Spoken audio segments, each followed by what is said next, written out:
Hello friends, எல்லாருக்கும் வணக்கம். இந்த வீடியோவில் நம்ம என்ன பார்க்குறோம்னா, மத்திய அரசு ஓய்வூதியதாரர்களுக்கு கிடைத்த சூப்பர் பரிசு ஓய்வூதிய தொகை உயர்வு. வாங்க டீட்டெயில்ஸாக பார்க்கலாம். மத்திய அரசு ஓய்வூதியதாரர்களுக்கு ஊழியர்களுக்கு வழங்குவது போலவே அகவிலை நிவாரணம் வழங்கப்பட்டு வருகிறது.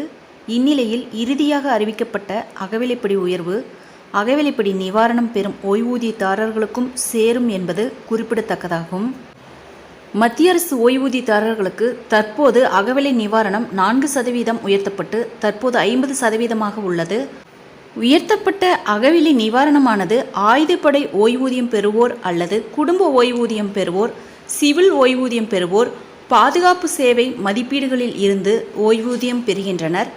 மேலும் ரயில்வே மற்றும் தற்காலிக ஓய்வூதியம் பெறுவோரும், பர்மா சிவிலியன் ஓய்வூதியம் மற்றும் குடும்ப ஓய்வூதியம் பெறுவோர், பாகிஸ்தானில் இருந்து இடம்பெயர்ந்த அரசு ஓய்வூதியம் பெறுவோர் ஆகியவர்கள் பலனடைவார்கள்.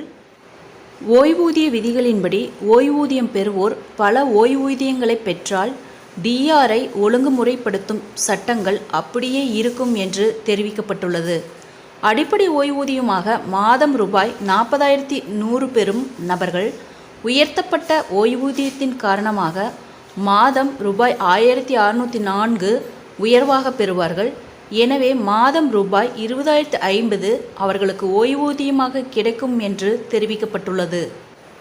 ஃப்ரெண்ட்ஸ், இந்த தகவல் உங்களுக்கு யூஸ்ஃபுல்லாக இருந்தால் என்னோட சேனலை சப்ஸ்கிரைப் பண்ணுங்கள், லைக் பண்ணுங்கள், மற்ற நண்பர்களுக்கும் இந்த வீடியோவை ஷேர் பண்ணுங்கள். தேங்க்ஸ் ஃபார் வாட்சிங்.